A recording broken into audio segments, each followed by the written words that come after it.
discover the captivating life of Caroline Lee Bouvier Radziwill, a woman whose story blends glamour, ambition, and heartbreak in the glittering world of 20th century high society.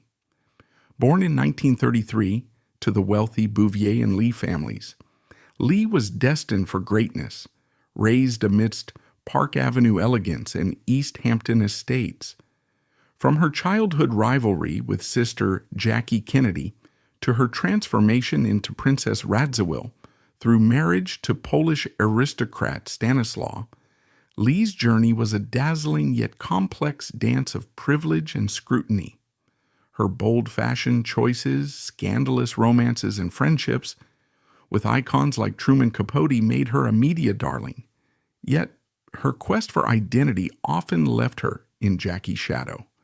Explore Lee's triumphs as a style icon, interior designer, and socialite, alongside her struggles with failed marriages, unfulfilled acting dreams, and personal losses. This is the tale of a woman who navigated love, rivalry, and reinvention, leaving an indelible mark on history. Dive into Lee Radziwill's extraordinary legacy today. It's a cold March morning in 1933 when the nurse at East 74th Street leans over the hospital bassinet, strokes a newborn's pale cheek, and whispers, "This one's already practicing her curtsy." The child is Caroline Lee Bouvier, the second daughter of Wall Street charmer John Vernew Blackjack, Bouvier III and society darling Janet Norton Lee, and nothing about her arrival feels modest. Her mother's pearls gleam even under surgical lights. Her father tips every orderly on the floor, and by noon telegrams from Newport and Palm Beach pile higher than the roses. From the first breath, Lee's life is choreographed to the click of cameras. Money had been rehearsing for her debut long before she was born. The Bouvier, originally French cabinet makers, struck gold importing luxury furniture, then flipped timber and Manhattan dirt into multi-million-dollar portfolios. The Lees, Irish Catholic hustlers with impeccable timing, parlayed coal, department stores, and a few well-placed railroad shares into country club capital. By the Jazz Age, the clans had enough combined cash to make Park Avenue landlords blink, but they still felt like outsiders gnawing at the edges of old guard New York. So they did what anxious nouveau riche always do. They built mansions through cotillions and raised heirs as if birthing royalty could retrofit a pedigree. That anxiety settled around baby Lee like invisible lace. She would spend a lifetime looking perfect, smiling on cue, yet forever sensing the walls might tremble if she stopped posing. Early memory is a storybook blur, brass nameplates, chauffeurs opening doors, summers on Long Island where sailboats bob like white commas against a blue sentence of sea. One scene, though, cuts through the haze. Sunday afternoons at Grey Gardens, her grandparents' East Hampton estate. Little Lee sits on the veranda swing, bare feet tracing half moons in the dust, while her father sips gin rickeys and gambles on horses nobody else will back. Each time a long shot loses, Blackjack laughs a little too loudly.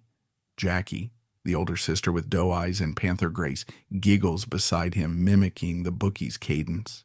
Lee joins in, eager, but off the beat. Even at 4, she recognizes the subtext. Daddy applauds Jackie first. It's not cruelty, it's gravity. Jackie's dark hair and sly wit mirror his own.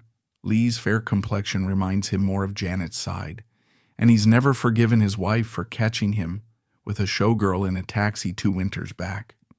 Still, when the family parades down Fifth Avenue, passers-by whisper, "American royalty." Janet soaks up the flattery, but Lee, small hand wrapped around a monogrammed handkerchief, catches the chill beneath the praise. She overhears maids gossip that Blackjack drinks lunch instead of eating it, that creditors circle his brokerage account like gulls, that another blonde, always another blonde, rides shotgun in his Pierce Arrow. At 7, Lee stands on the marble floor of their Park Avenue foyer, listening to her parents shout about hush money and hotel bills until a slammed door signals the end. Divorce papers, 1940. The grown-ups tell her nothing except that mother will move them to Marywood, a Georgian pile in Virginia belonging to Janet's new fiancé, Standard Oil Heir Hugh D. Auchincloss. Lee hugs her teddy so hard, a button eye pops off. The driver packs the Cadillac. Blackjack, late and smelling of scotch, kisses Jackie twice and Lee once. She tastes mint gum and goodbye. Marywood looks like a storybook palace perched above the Potomac, but its corridors echo with discipline, not laughter. Auchincloss schedules writing lessons, French dictation, dance class, and mass with military precision.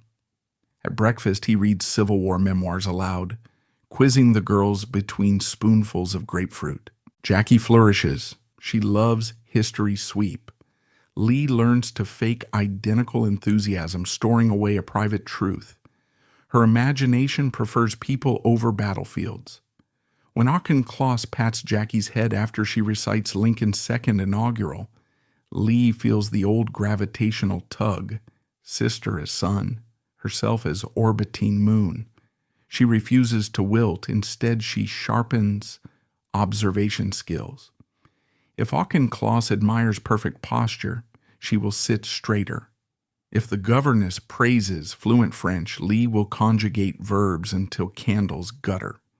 Being second means working twice as hard to land half the applause, but she discovers a wicked perk. She can study Jackie's every move, anticipate it, and if she times it just right, steal the finale. By 14, she's a chess master of charisma. At Miss Porter's in Farmington, she dazzles teachers with essays on Racine, yet knows exactly when to drop a bawdy limerick that makes the dorm howl. Back at Grey Gardens for break, she perfects her sidelong smile in the dusty Venetian mirror. It hints at secrets without promising confession. Blackjack visits less, but when he does, he throws her into the Atlantic surf like the old days, calling her muskrat and swearing she's braver than any Yale quarterback. Those weekends recharge her batteries for months. She hoards each compliment like contraband sugar cubes. The showdown everyone anticipates arrives in 1947, Jackie's formal debut. Society scribes are primed to coronate the older Bouvier as toast of the season. Lee, 16, decides the script needs an edit. She commissions a shocking pink ball gown dripping rhinestones, louder than brass bands, defiant as neon among a sea of white tulle.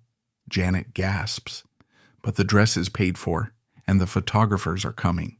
When Jackie swirls into the ballroom in tasteful ivory, camera flashes pop, then pivot.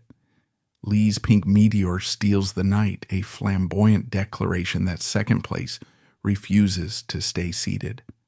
Columns the next morning hedge bets. Some praise Jackie's poise, but many rave about the impish younger Bouvier, who lit up the floor like Times Square. In the powder room, Lee overhears one dowager hiss, "She hijacked her sister's moment." Lee dabs lipstick, heart thundering, with equal parts guilt and glee, and whispers to her reflection, "Survival, darling." The stunt cements her reputation. She is suddenly the debutante every European ambassador wants on his dinner chart, the girl gossip columnist nickname, the Pink Comet. 3 years later, Life magazine dedicates an entire page to her Christmas red Dior ball gown, December 1950 issue. The photo shows her mid-laugh, chin tilted, diamonds catching flashbulb fire. Millions of readers, who will never pronounce Bouvier, correctly decide she is living proof that fairy tales can holiday in New York. Yet Glamour has a warped sense of humor. In the summer of 1951, Lee, Jackie, and a chaperone zigzag through Europe on what etiquette masters call the finishing tour. Rome, Vienna, Paris. Cities blur behind her train window. At a state reception in Florence, she bows to an aging ambassador. As she straightens, she feels a whisper of silk, then cool air. Her slip has snapped, her lace underwear skids down her ankles like a retreating tide. She freezes. The ambassador's monocle wobbles. Somewhere a flutist misses a note. Jackie lunges forward, yanking the hem of Lee's gown to camouflage the disaster while hissing, "For God's sake, step out of them!" Lee steps, kicks the offending garment beneath a brocade sofa, and continues the introduction as if nothing happened. Later that night, in their pensionnat bedroom, she collapses in hysterical laughter on the matelassé coverlet. Jackie laughs too, then reminds her that European gossip travels faster than jet planes. By morning, the incident is mythologized. Americans may have dollars, but they clearly skimp on zippers. Back stateside, Blackjack treats the story as cocktail fodder, telling it louder with each martini, painting his younger daughter as a plucky heroine who mooned a member of the old Habsburg Guard and still got asked to waltz. But beneath the bluster, he's slipping. His brokerage bets sour.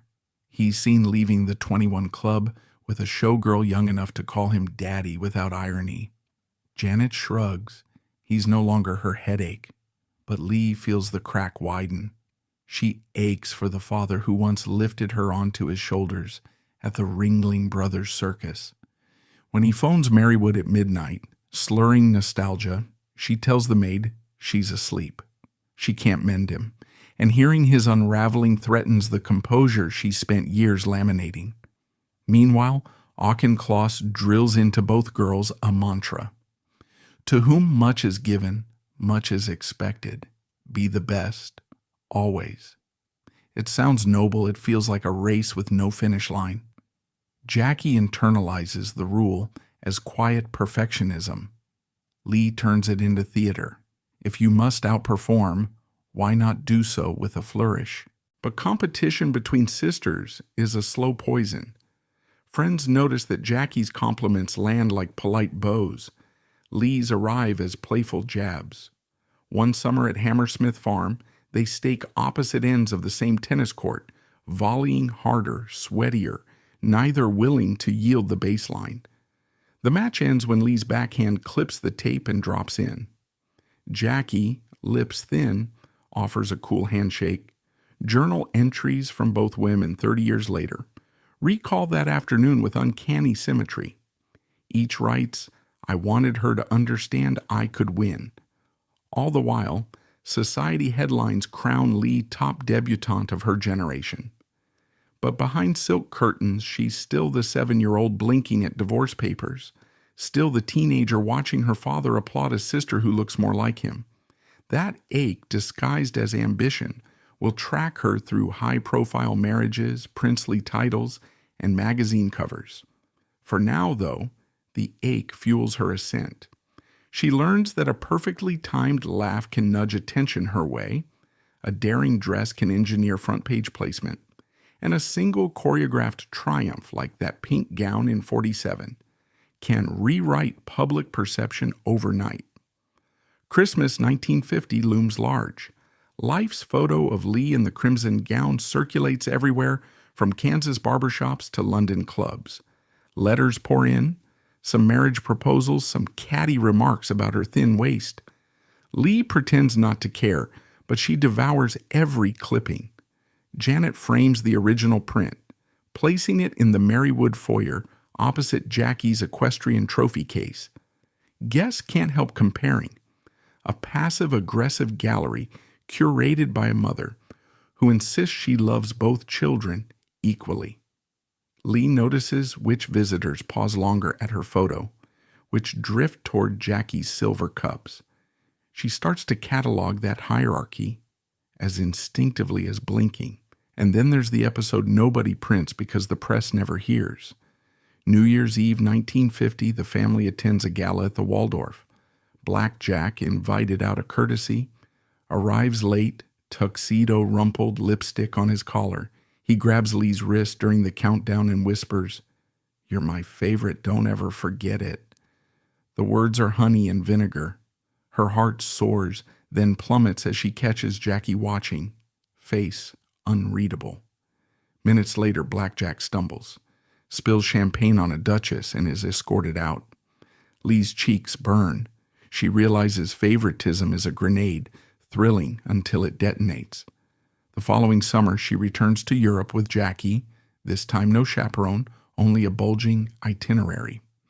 In Paris, they raid Balenciaga. In Venice, they glide beneath bridge-of-sighs chatter.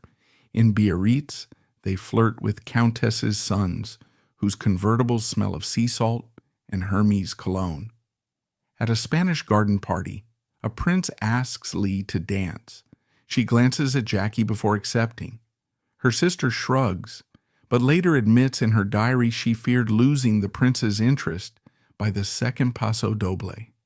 The entries surface decades later in auction papers, proving rivalry remained a silent passenger in every chauffeured car. Then comes the Florence wardrobe malfunction, Lee's slip snafu, capsizing her composure in front of the ambassador. Jackie helps her recover, but the episode marks a turning point. Lee sees that mistakes handled theatrically can convert to legend. The ambassador later recalls the incident at a Paris dinner. Only an authentic princess can turn calamity into charm. Lee laughs, sips Bordeaux, thinks, authentic princess? I'm just a broker's daughter who knows where to stand when the flash goes off. But she files away the line. It might be useful branding. By 18, she has survived boarding schools, a parental divorce, paternal favoritism, and the kind of public scrutiny most people encounter only on wedding days. She has upstaged Jackie at least twice and paid for it in private guilt.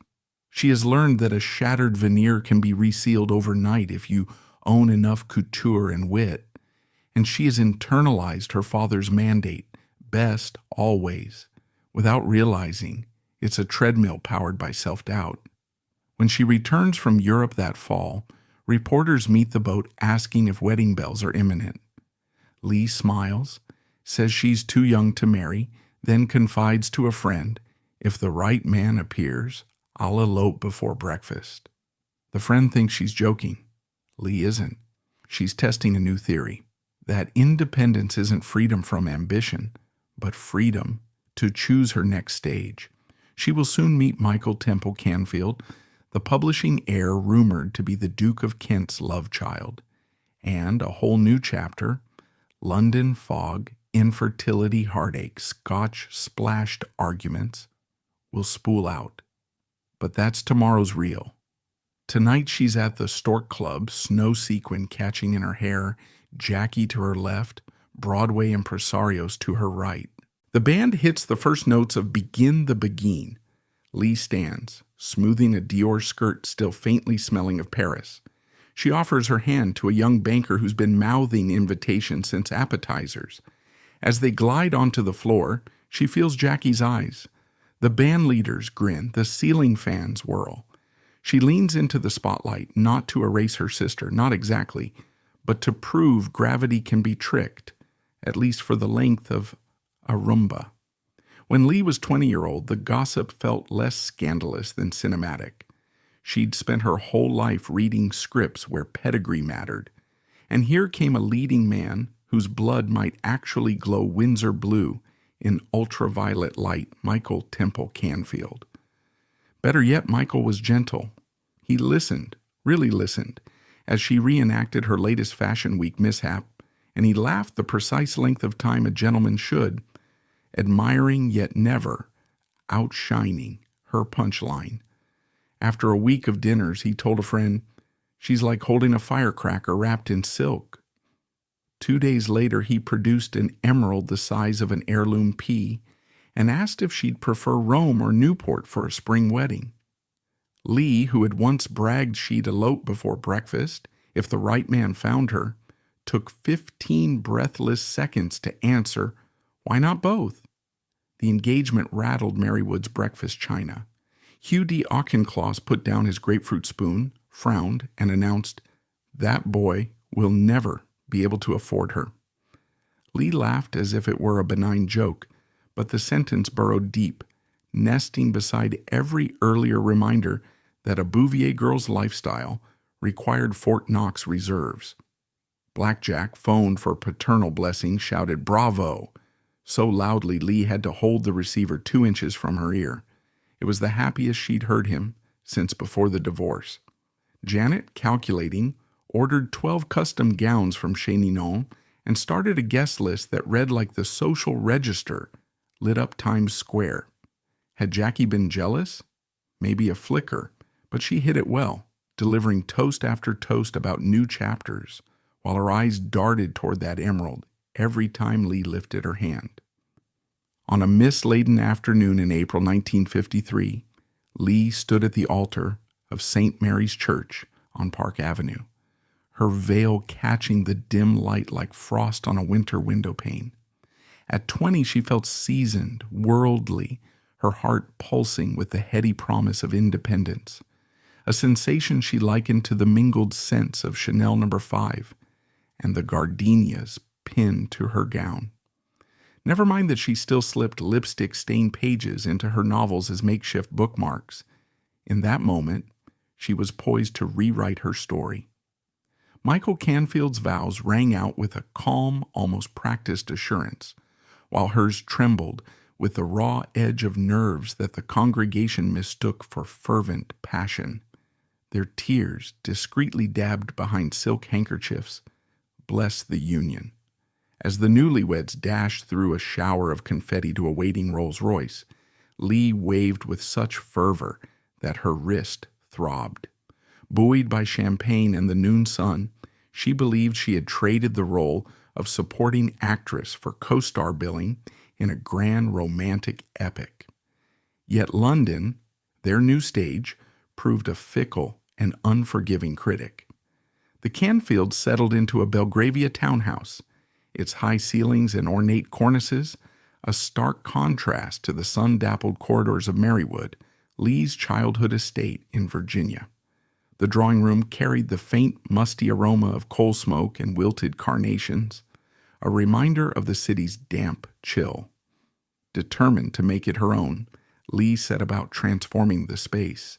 She painted the walls a soft dove gray, scoured Portobello Road for Regency mirrors with gilded frames, and hung heavy damask curtains to soften the gloom. She wandered the house, trailing her fingers along its mahogany banisters, willing herself to see it as home. But the persistent drizzle and the creak of unfamiliar floorboards made the task feel like a performance she hadn't rehearsed. Michael, meanwhile, was consumed by his work at Canfield and Company's publishing offices on Bedford Square. His days stretched long, filled with meetings and manuscripts, while his evenings were punctuated by the clink of ice in a tumbler of scotch, its amber hue deepening like varnish in the lamplight. He spoke of return trips to New York as impractical, dismissing plane tickets with a wave and a mutter about strategic timing. Over dinner, he confided that the firm's ledger was precarious, its profits teetering on the edge of red ink. Lee, ever conscious of appearances, banished worry lines with nightly applications of cold cream and a forced smile. To friends, she spun tales of London's fog as romantic in moderation, but her letters home betrayed a creeping unease. The ink smudged where her hand lingered too long. Both Lee and Michael believed a child would moor their drifting marriage, a shared purpose to steady their course. They approached the endeavor with the meticulousness of a military campaign. Diets were adjusted, ovulation charts meticulously plotted, and doctor's appointments filled their calendars. Specialists in white coats offered reassurances, prescribing tonics and rest, but months slipped by with no result. Each negative test was a quiet blow, eroding the vibrant future Lee had envisioned. The silence in the Belgravia townhouse grew heavier, broken only by the clatter of Michael's glass against the sideboard as his nightcap stretched later into the night. Michael's demeanor shifted subtly but perceptibly. His once frequent compliments about Lee's elegance, her wit, grew sparse, replaced by distracted silences. One evening, after a publishing luncheon that drowned in sherry, he stumbled through the front door, his tie askew, his voice loud with indignation. "Half the peerage drinks before tea, Lee," he bellowed, as if defending his state to an invisible jury. Lee forced a laugh, hoping to diffuse the moment, until she caught the way he slurred her name. "Lee?" The sound trailing off like a sentence left unfinished, heavy with unspoken disappointment. When she proposed consulting a fertility specialist on Harley Street, Michael's response was a curt dismissal. They couldn't afford more medical opinions. His immediate apology, delivered with glassy eyes and a voice too tender, did little to ease the sting. Lee leaned in, kissing his forehead, and tasted the sharp bite of gin she hadn't poured, a silent accusation of distance she couldn't voice. Amid this domestic unraveling, a bombshell from across the Atlantic upended Lee's fragile equilibrium. In June 1953, her sister Jackie announced her engagement to Congressman John F. Kennedy, a war hero, Harvard alumnus, and scion of a fortune so vast it seemed capable of rewriting geopolitics. The news was a media supernova. Editors who had once fawned over Lee's wedding portraits now clamored for every detail of Jackie's life: her emerald-cut engagement ring, her gowned sketches of tulle and taffeta, her poised elegance that seemed to channel Hollywood's golden age. Each morning, Lee awoke to a breakfast tray piled with newspaper clippings, Jackie's image dominating every column inch like a starlet in a Technicolor epic. Lee, by contrast, was relegated to a sepia-toned cameo, her own story fading in the glare of her sister's ascent. Michael tried to lighten the mood, dubbing Lee the only princess with a presidential hotline. But his jest carried an undercurrent of unease. Lee felt it too, a gnawing sense that her marriage, barely a year old, was already slipping into the role of an overlooked prelude. The Belgravia townhouse, once a canvas for her ambitions, began to feel claustrophobic, its walls closing in with every headline that celebrated Jackie's triumph. Lee's letters to friends grew guarded, her usual vivacity tempered by a quiet acknowledgement that she was no longer the leading lady in her own narrative. In September 1953, Lee traveled to Newport, Rhode Island, for Jackie's wedding, a 4-day extravaganza of lace, lobster, and political maneuvering. The event was a spectacle of American ambition orchestrated by Joseph Kennedy, the formidable patriarch whose sights were set on the White House. Jackie glided down the aisle with the serene inevitability of a historical figure, her beauty immortalized by photographers who angled their lenses to capture every nuance.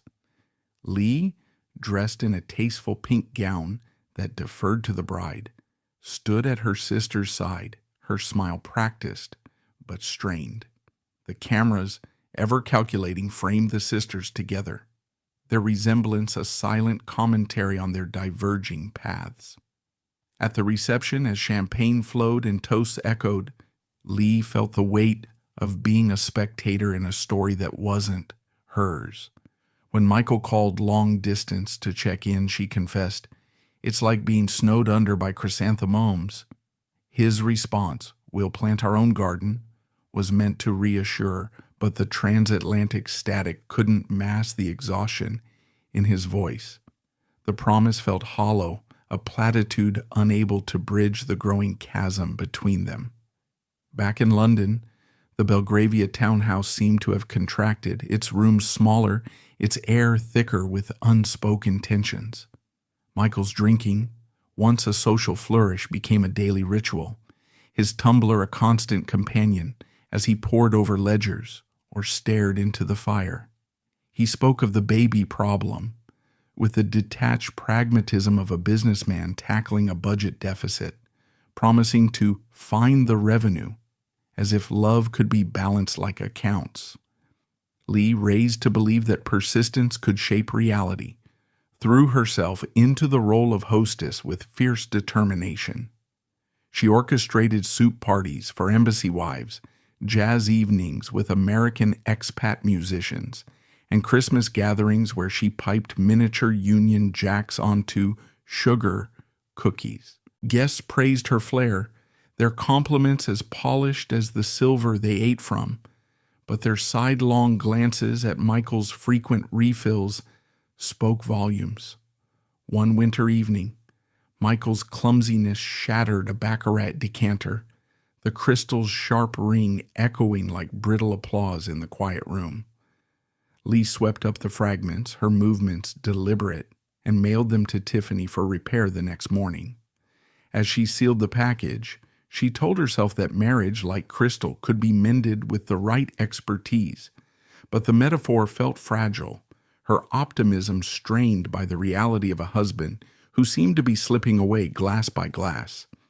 In a moment of desperation, Michael sought an unlikely ally, Jackie.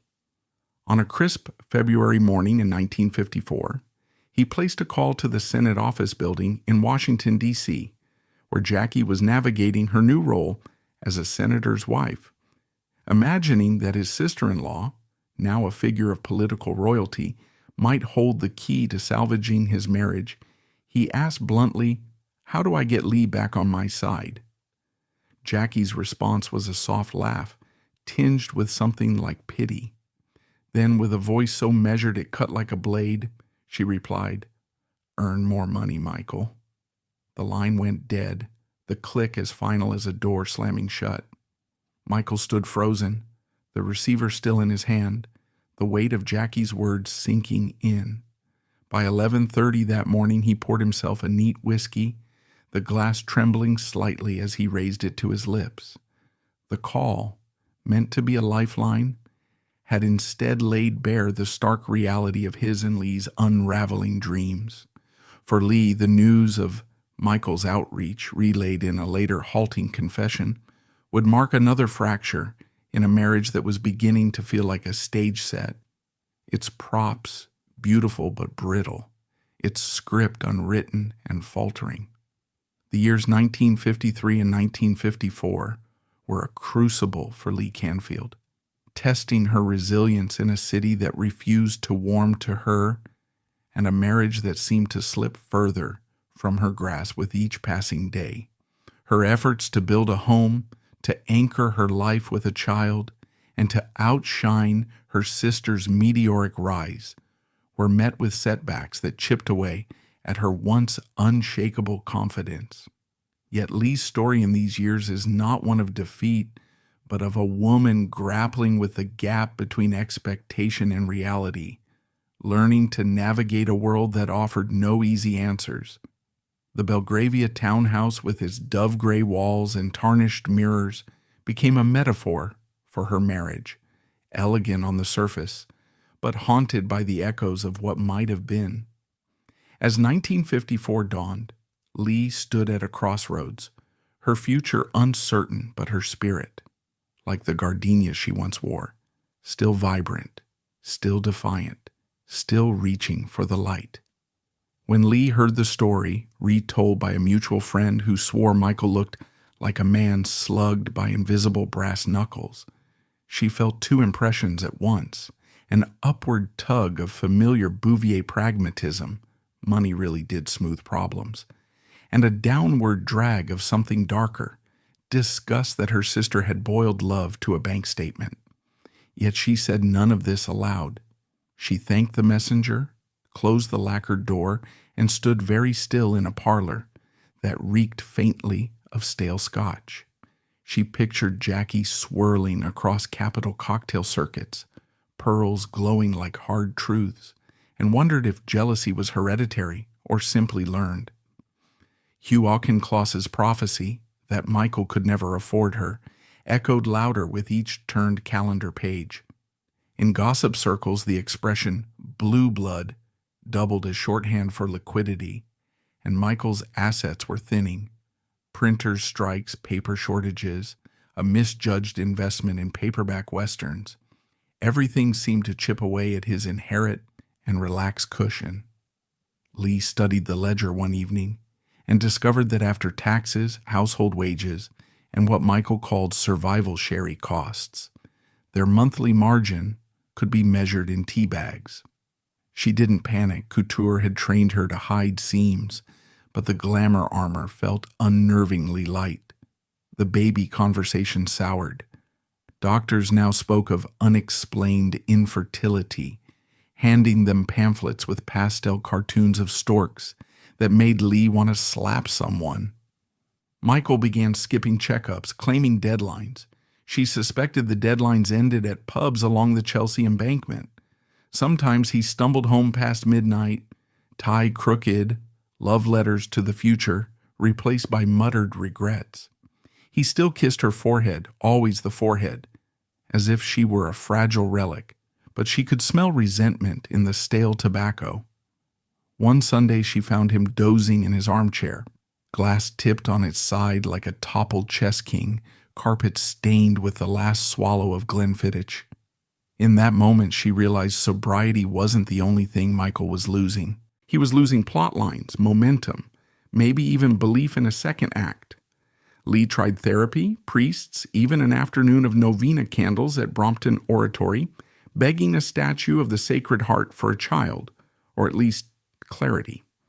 What arrived instead was another invitation, Jackie's first state dinner at the White House. Embossed card, gold script, a personal note, bring something fabulous to wear. Lee closed her eyes, saw herself again as satellite to Jackie's son, and felt an old, sharp hunger. A life where she was center stage, not decorative flourish. She packed the invitation away and told Michael she couldn't travel. Winter flu, fragile health. He nodded, eyes unreadable. Inside, she was drafting exit strategies. It wasn't that she no longer loved Michael. Affection remained, like a melody played on instruments, slightly out of tune. But she felt the gravitational pull of a destiny, shinier than Belgravia evenings spent steam-pressing table linens. In cocktail chatter, she heard about a certain Polish prince, Stanislaw Albrecht Radziwill, who adored American wit and European understatement, who was married yet rumored bored, whose family tree tangled back to Lithuanian dukes. Lee filed the name under possibilities with the precision of a royal archivist. She wasn't yet scouting replacements, she was researching futures, a difference that let her sleep at night. Lee's journey to becoming an unofficial princess began in the late 1950s, a period of burgeoning societal change and shifting allegiances among the elite. It was then that Lee, already married to publishing executive Michael Canfield, embarked on a significant, life-altering affair with Prince Stanislaw Albrecht Radziwill. He was a charismatic Polish aristocrat, exiled from his homeland, who brought with him a title, European flair, and a sense of old-world charm that captivated Lee. What made this liaison even more scandalous and ultimately defining was that both Lee and Stanislaw were already married. Their clandestine romance, however, quickly became serious, indicative of Lee's willingness to pursue her desires, even if it meant breaking conventional boundaries. This passionate connection eventually led to the dissolution of Lee's first marriage.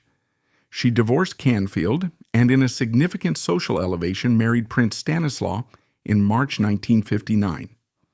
With this union, Caroline Lee Bouvier officially transformed into Princess Caroline Lee Radziwill, a title that, while not recognized by the British Crown, certainly gave her a heightened status in the international social scene, particularly in London, where they soon made their home. This marriage not only offered her a royal prefix, but also provided a sense of belonging to a more established aristocratic world than the burgeoning American elite she had grown up in. Their marriage swiftly brought a new chapter of family life for Lee. She and Prince Stanislaw had 2 children, their son Anthony, born in 1959, and their daughter, Anna Christina, born in 1960. Their family life was centered in a magnificent London townhome near the prestigious Buckingham Palace, placing them at the very heart of British high society.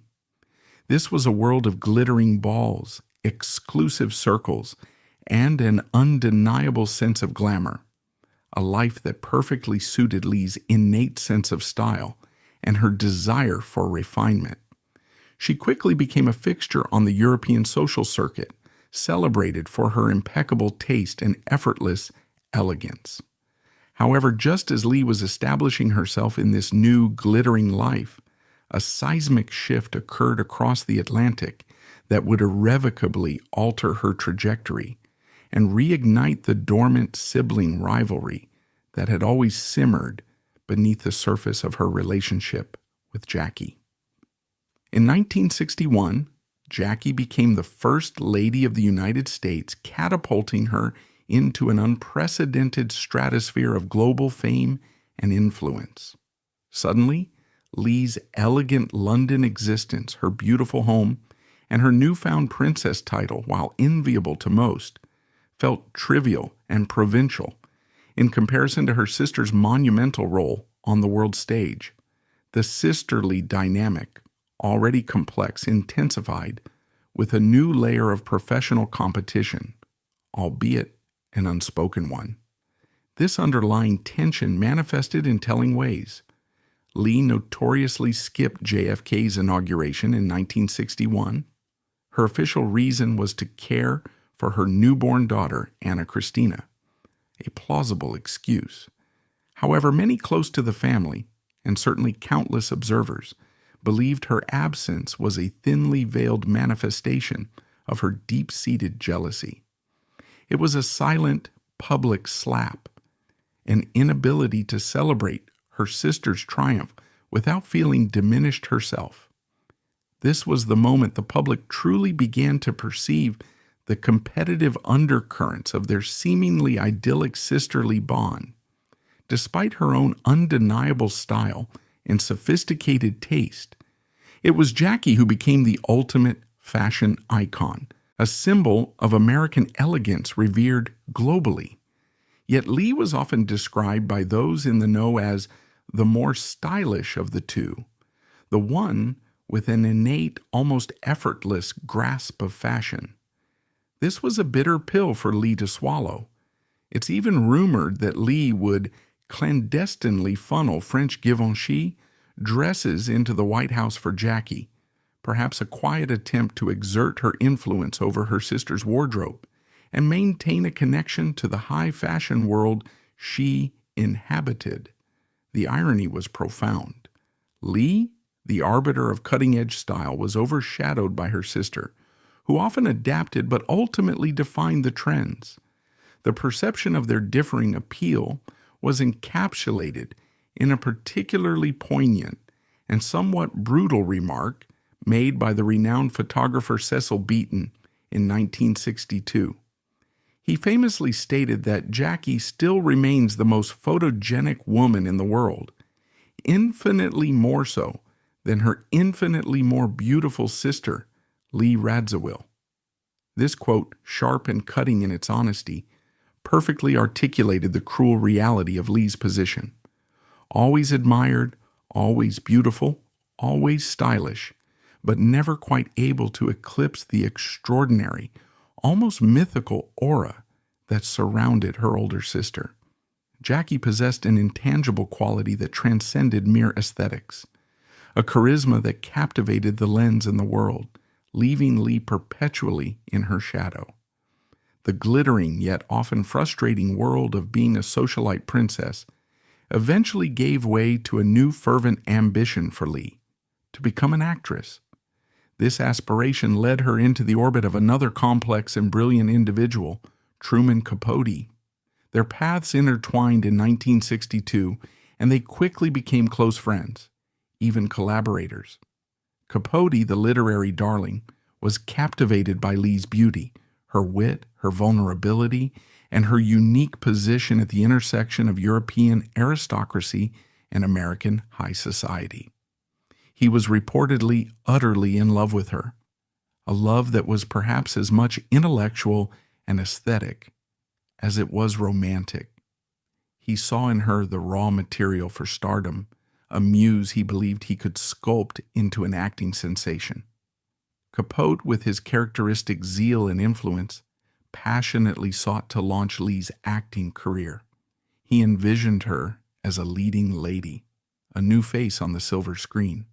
However, despite his fervent belief and her own deep desire, Lee's foray into acting proved to be a resounding failure. In 1967, she took to the stage in a theatrical production of the Philadelphia Story. The reviews were, to put it mildly, brutal. Critics savaged her performance, citing a lack of talent and stage presence. Undeterred, or perhaps driven by a desperate need for validation, Lee pressed on. In 1968, she appeared in a television film adaptation of Laura, a classic noir mystery.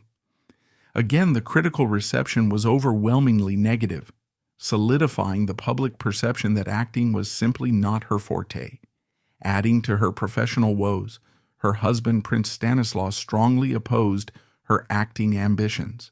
He saw it as a vulgar pursuit beneath her aristocratic standing, and reputedly threatened to keep their children from her if she continued down this path.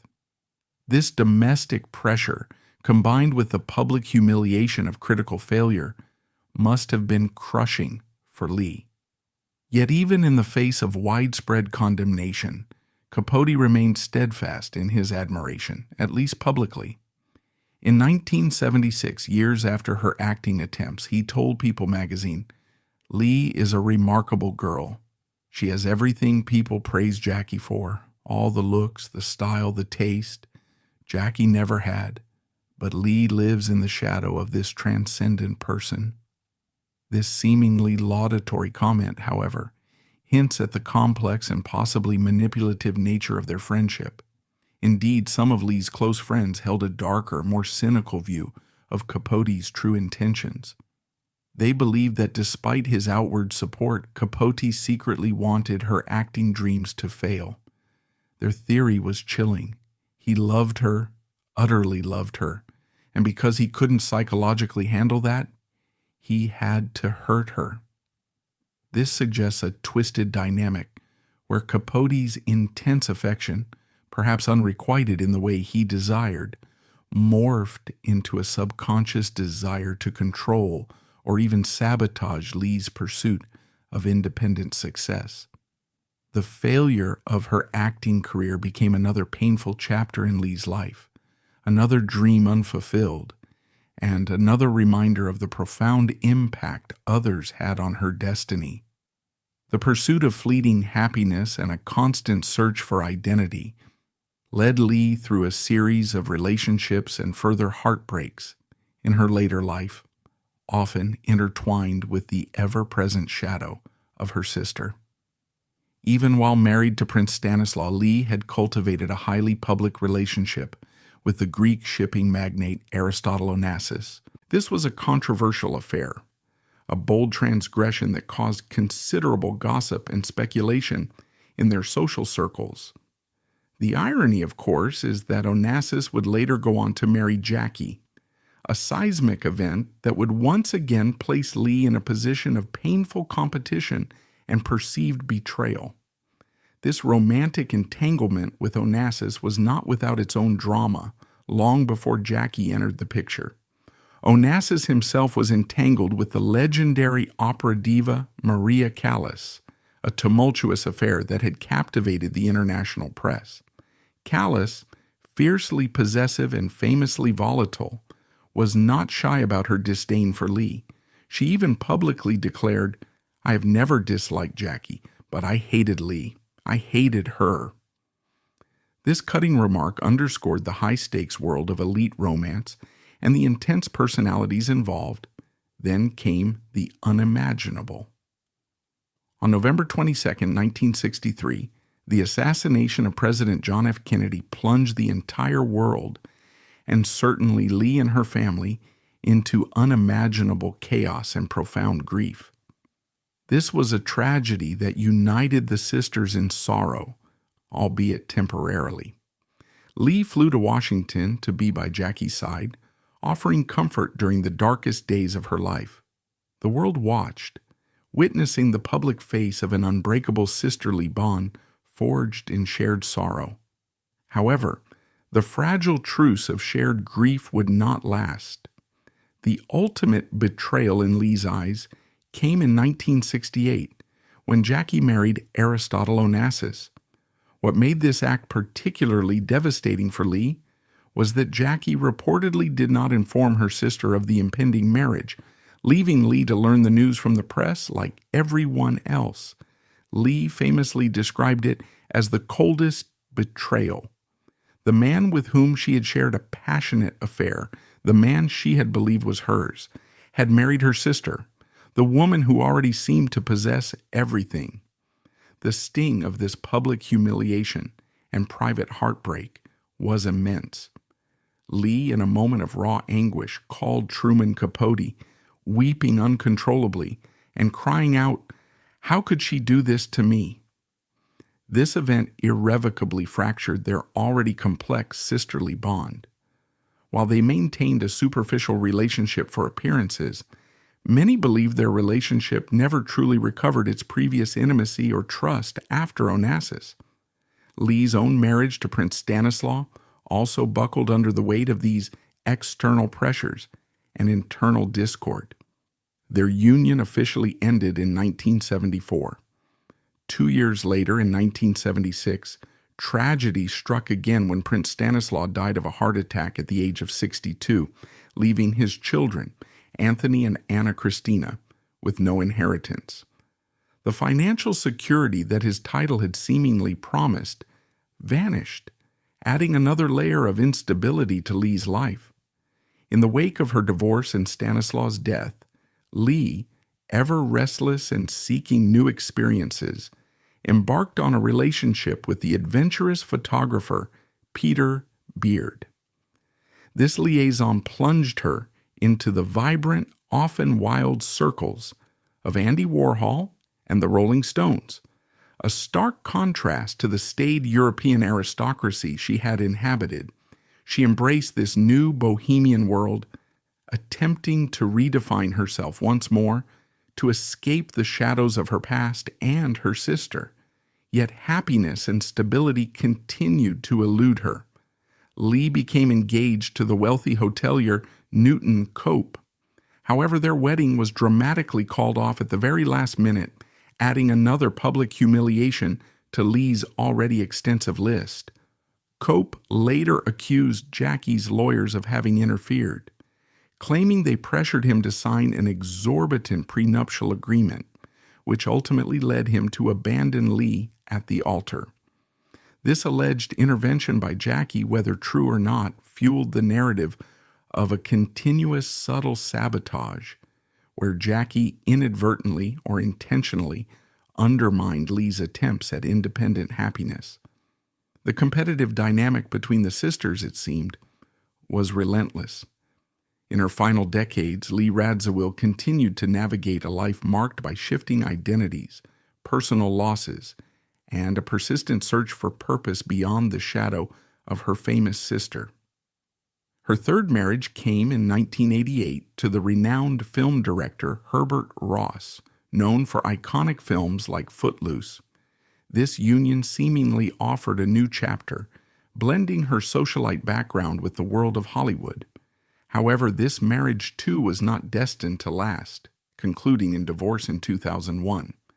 The most profound loss of her later life, outside of her own personal struggles, was the passing of her sister, Jackie. Jackie Kennedy Onassis died in 1994 from cancer.